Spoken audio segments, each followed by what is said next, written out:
Hi, this is Rebecca with Possum Crochet, and today's 2-minute tip is going to run a little long, I can tell already. But what I wanted to talk about today is alternatives for making pom-poms, specifically pom-poms that make more of a fake fur looking pom-pom.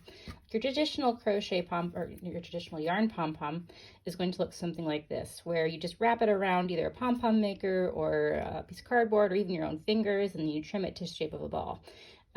These work just fine if you pull them nice and tight. They give a nice soft look to them. But right recently those fake fur pom-poms have been really popular, and I wanted to show you guys how you can do it yourself using something like this. This is a polar fleece yarn. You can use other yarns like this as well. I don't recommend the ones with really fine hairs or these fancy yarns, and I don't have any in stock because I don't like them. But this, as you can see, it's really super soft, really fluffy.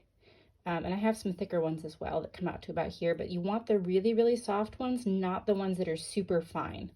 You're going to just do a slip knot, and you're going to basically just crochet a ball. You can Google or look on Pinterest or somewhere for a free pattern for a ball if you'd like.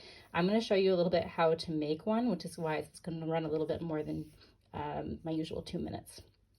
What you're going to do is, with this polar fleece yarn, you are going to just form a slip knot. I chain 2, and then I'm going to just crochet 5 single crochets in the first chain. We're just going to make a really small ball today so I can show you the technique. You can make yours bigger. You can do 6, you can do more if you'd like. Now in the next round, I'm going to crochet or single crochet 2 in each stitch all the way around, so I'll have 10.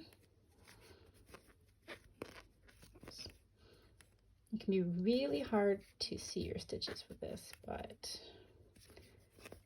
I can kind of feel I'm kind of used to working with this. 6, 7, 8, 9, 10 for 2 in each of our single crochets. Then we do a solid single crochet around. 1, 2, 3, 4, 5, 6,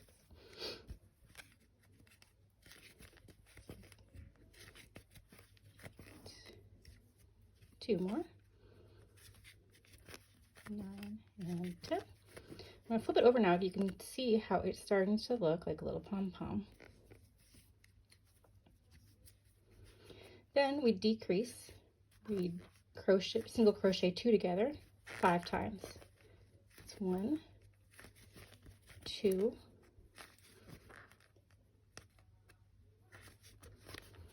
3, 4, and bring that tail over, 5. Okay, and now you can already see this is starting to resemble a super soft little pom-pom ball. I'm going to tuck my tail in there, and then I would continue to crochet 2 together. It's going to leave me with an odd number, but to finish this, basically, I would just continue to single crochet 2 together until I have the shaping the way I want it to be, because you're not going to be able to see any gaps or anything in there with this pom-pom. And then if there is any kind of gap at this top section, I sew it closed when I attach it to a hat. Like if I was going to sew this on here, I would just basically sew this section closed when I'm attaching it, because you're not going to be able to see that. So I'm just going to go ahead and double crochet 2 together, or sorry, single crochet 2 together. And I've done that twice.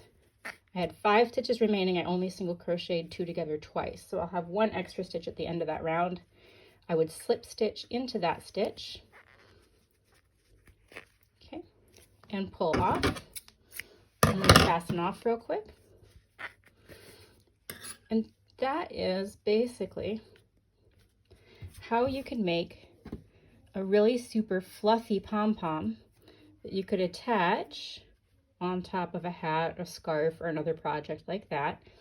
Now, if you're going to make these really big, you could use a fluffier yarn. You could use a bigger crochet hook. I used a 4.5 millimeter to make this one. You could make your increase rounds bigger. You can, again, look up a pattern for a basic crochet ball. You could go maybe 6 stitches, then 12, then 18, then 24, a couple solid rounds, and then back up. It's really, really simple to do. If you do go with a bigger one, you may wish to add a bit of stuffing inside of your pom-pom so that when it gets this size, it doesn't smush. Like with this one, it's so small, it doesn't really smush down so much. But if you do get a really big one, you might want to shove just a little bit of stuffing in there to make it keep its shaping. And that's it. That's how simple it is. If you're like me and you have cats, I will also say that they actually really love the small ones too, especially if you put a little bell in there. These are great cat toys too. So that's just a little extra tip. All right, hope you have fun with those. Bye.